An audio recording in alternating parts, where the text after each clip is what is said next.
नमस्कार दोस्तों, आज मैं आपको सावन मास में नित्य नियम से सुनी जाने वाली धर्मराज जी की कहानी सुनाने जा रही हूँ। प्रेम से बोलिए धर्मराज जी की जय हो, सावन मास की जय हो। एक समय की बात है, एक गांव था। वहाँ पर एक गरीब मछुआरा व उसकी पत्नी साथ रहते थे।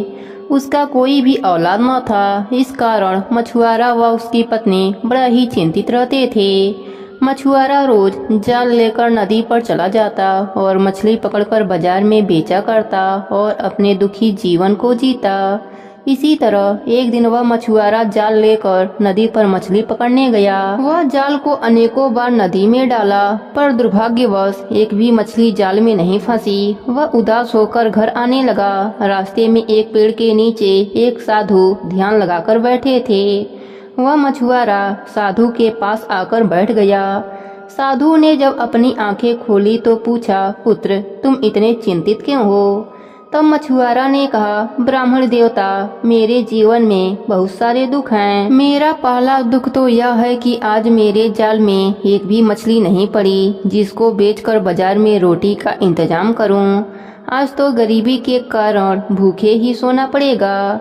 दूसरा दुख, मेरा कोई भी औलाद नहीं है। इस दुख से मेरी पत्नी हमेशा रोती रहती है। इस पर ब्राह्मण देवता ने कहा, तुम्हारे द्वारा अनेक मछलियों को मारने से तुम पर जीव हत्या का दोष लगा है। तुम्हारे पाप कर्म अधिक हो गए हैं, जिस वजह से ना तुम्हें धन प्राप्त हो पा रहा है और ना पुत्र होने का योग बन रहा है। धर्मराज जी हर जीव के धर्मों का लेखा जोखा लेते हैं और पापियों को दंड देते हैं। यह सब बातें सुन मछुआरा घर आ गया। उसने ब्राह्मण द्वारा कही गई सारी बातें अपनी पत्नी को बताई। उसकी पत्नी ने कहा, आप कल जाकर ब्राह्मण देवता से इस परेशानी का उपाय पूछ लीजिए, शायद हमारी परेशानी ब्राह्मण देवता दूर कर दें। सुबह होते ही मछुआरा उस ब्राह्मण देवता के पास गया और प्रणाम करके वहीं बैठ गया। ब्राह्मण देवता ने कहा, पुत्र, इतनी सुबह आने का क्या उद्देश्य है? मछुआरा ने कहा, ब्राह्मण देवता, मेरी जिंदगी की परेशानी दूर हो जाए ऐसा कोई उपाय बताने का कष्ट कीजिए। ब्राह्मण देवता ने कहा, पुत्र, तुम अनेक जीवों को बहुत ही कष्ट दिए हो। अगर तुम पति पत्नी उसी कष्ट से होकर गुजरो तो शायद धर्मराज जी के वही खाते से तुम्हारा पाप नष्ट हो जाए। इस पर मछुआरा ने कहा, ब्राह्मण देवता, मुझे क्या करना होगा जिससे मेरे पाप कर्म नष्ट हो जाएं? तब ब्राह्मण देवता ने कहा, तुम पति पत्नी नदी के पानी में खड़े रहो। जब तक तुम्हारे शरीर में ताकत है तब तक प्रभु का ध्यान करके खड़े रहो, शायद इससे तुम्हारा पाप कर्म समाप्त हो जाए। मछुआरा घर आकर सारी बातें अपने पत्नी को बताया। उसकी पत्नी तैयार हो गई। दोनों पति पत्नी नदी के पानी में जाकर हाथ जोड़कर भगवान का ध्यान लगाकर खड़ी हो गए। पहला दिन निकल गया, दूसरा भी दिन निकल गया। तीसरे दिन उनके शरीर की सारी ऊर्जाएं समाप्त हो गई। वह ठीक से खड़े भी नहीं हो पा रहे थे। जैसे मछली तड़पती है वैसे ही वह पति पत्नी भी उस पानी में तड़पने लगे, लेकिन उनका विश्वास अटल रहा। उनके इस तपस्या से उनका पाप का लेखा खत्म हो गया और पुण्य का लेखा बढ़ गया। तभी चमत्कार हुआ। धर्मराज जी वहाँ प्रकट हुए और कहने लगे, तुम्हारे तपस्या से तुम्हारे पाप कट गए हैं। अब तुम दोनों घर जाओ, तुम्हारी सभी इच्छाएं पूरी हो जाएंगी। ऐसा बोलकर धर्मराज जी अंतर ध्यान हो गए। मछुआरा व उसकी पत्नी भी घर आ गए। घर आकर उन्होंने देखा उनका घर हीरे मोतियों से भर गया है। वह बहुत ही प्रसन्न हुए। उन्होंने उनको बेचकर खाने की वस्तुएं लाए, अच्छा सा मकान बनवाया, फिर एक दुकान भी रख लिया। कुछ महीने बाद उनको एक पुत्र की प्राप्ति हुई। मछुआरा व उसकी पत्नी धर्मराज जी के नित्य नियम में लगे रहते थे। धर्मराज जी की कृपा से उनको इहलोक में सुखों की प्राप्ति हुई और मरने के बाद स्वर्गलोक में भी सुख मिला। हे धर्मराज जी, जैसे आपने मछुआरा और मछुआरन पर अपनी कृपा करी, वैसे ही अपने सभी भक्तों पर अपनी कृपा बनाए रखना। प्रेम से बोले धर्मराज जी की जय हो। एक राजा था। वह धार्मिक स्वभाव का था। चारों तरफ उसका नाम था कि राजा बहुत ही धार्मिक है। कोई भी प्राणी उसके द्वार से भूखा नहीं जाते थे। एक दिन धर्मराज जी ने सोचा, यह इतना धार्मिक है तो इसके धर्म की परीक्षा लेनी चाहिए। धर्मराज जी ने अपना भैंसा राजा जी के खेत में भेज दिए। इधर राजा के खेत में बढ़िया चने की खेती पक रही थी। वह भैंस खेत में जाकर नुकसान करने लगा। जब सेवकों को पता चला तो उस भैंसे को खेत से बाहर निकालने लगे, परंतु वह भैंस किसी से भी बाहर नहीं निकलता। तब यह बात राजा तक पहुंची कि एक भैंस खेत को उजाड़ कर रहा है, फसल बर्बाद कर रहा है। तब राजा ने सुना तो वह घोड़े पर बैठकर खेत के तरफ चल दिए। वहां जाकर नुकसान देखकर राजा को रहा नहीं गया और राजा ने घोड़े पर बैठे बैठे ही भैंसे को लात मार दिया। राजा ने जैसे ही लात मारा वह भैंस बोल पड़ा, राजा, सब तुझे धार्मिक कहते हैं, पर तू कहाँ धार्मिक है। तूने तो एक भैंस को लात मारी। मैं तुझे श्राप देता हूँ कि तू घोड़े से नीचे उतरते ही गधा बन जाएगा। इतना कहकर भैंस तो उड़ गया। अब राजा बहुत चिंतित हुआ। वह सोचने लगा, यह कोई चमत्कारिक भैंसा था।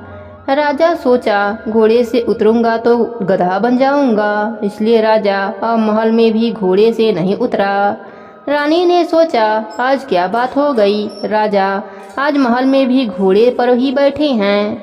तब रानी ने राजा से पूछा, राजन, आज आप घोड़े से क्यों नहीं उतर रहे हैं? और राजा तो कुछ बोला ही नहीं। राजा जब थकने लगा तो घोड़े पर ही नींद लेना शुरू कर दिया। तब रानी ने कहा, राजन, आपको नींद आ रही है, आप आराम से बिस्तर पर आकर सो जाइए। पर राजा तो माना ही नहीं। अब राजा को नींद आ गई और वह घोड़े से नीचे गिर गया और जैसे ही वह नीचे गिरा वह गधा बन गया। रानी ने देखा, यह क्या बात हो गई। रानी ने बड़े बड़े ज्योतिषियों को बुलावा भेजा कि राजा को यह गति कैसे प्राप्त हो गई।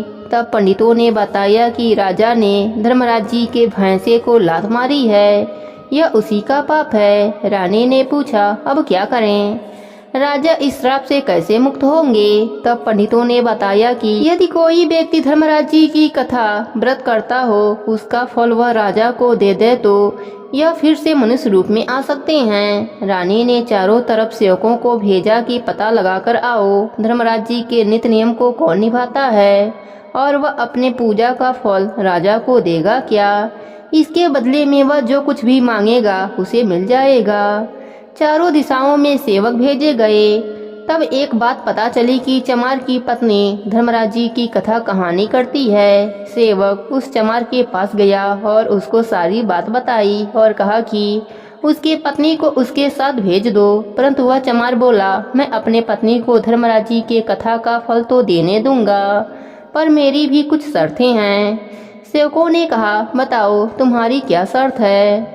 तब उस व्यक्ति ने कहा कि पहले तो रानी उस राजा को मेरे घर पर कथा सुनाने के लिए लेकर आवे, और दूसरी, जब कथा समाप्त हो जाए, जिस पानी में मैं चमड़ा धोता हूँ उस पानी में से रानी एक अजली पानी पी ले तो मैं मदद कर सकता हूँ।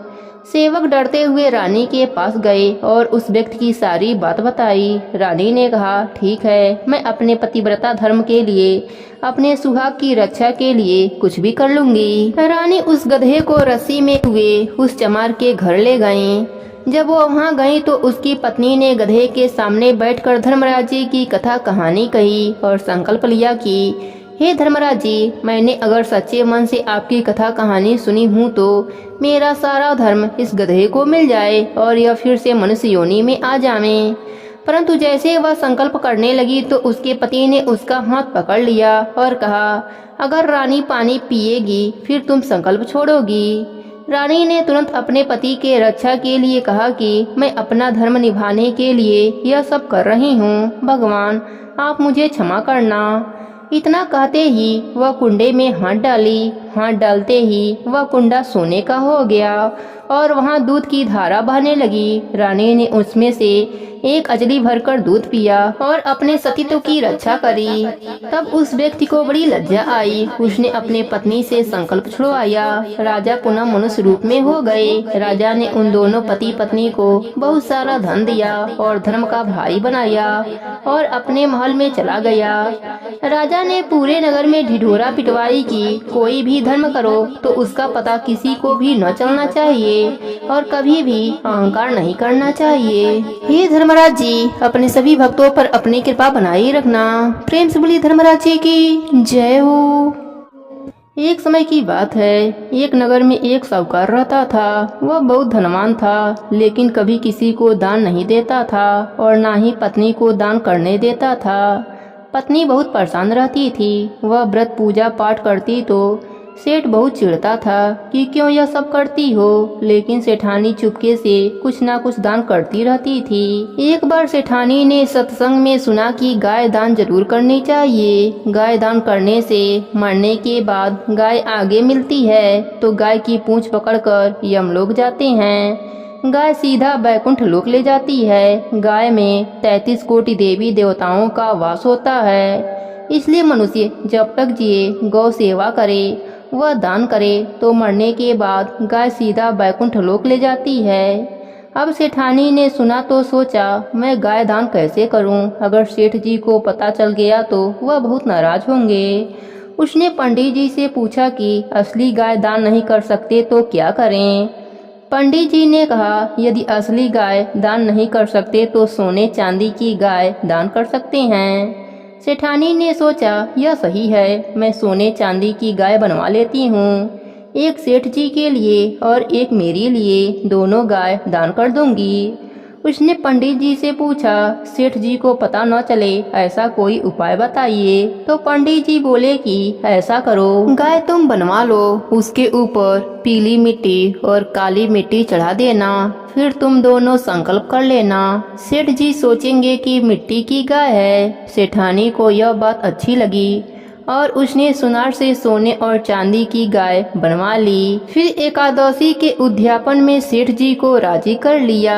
एकादशी को पंडित जी आए, घर में हवन रखा और सोने चांदी की गायों के ऊपर मिट्टी से लेप करके हवन पूजन सामग्री की थाली में रख दिया।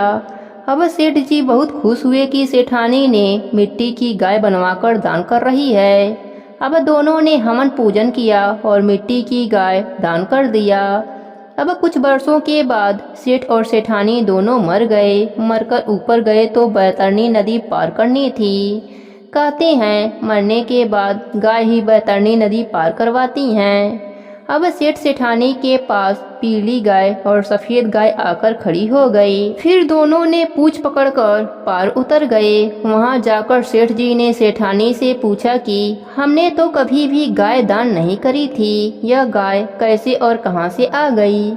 सेठानी ने कहा, आपने बहुत सा धन जोड़ा और वहीं धरती पर छोड़ आए, कभी भी दान पुण्य नहीं किया।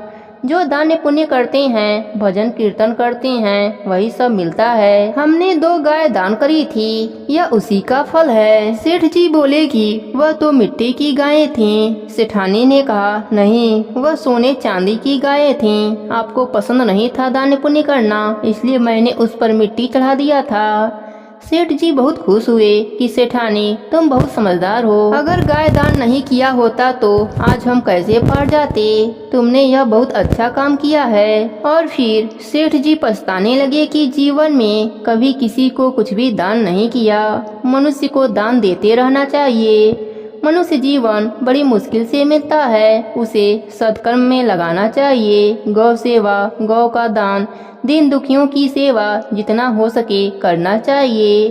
लेकिन सेठानी के गौदान के कारण सेठ सेठानी दोनों को बैकुंठ लोक का वास मिल गया। हे गौ माता, जैसे आपने सेठ सेठानी को पार उतारा वैसे ही सबको उतारना। प्रेम से बोलिए गाय माता की जय हो।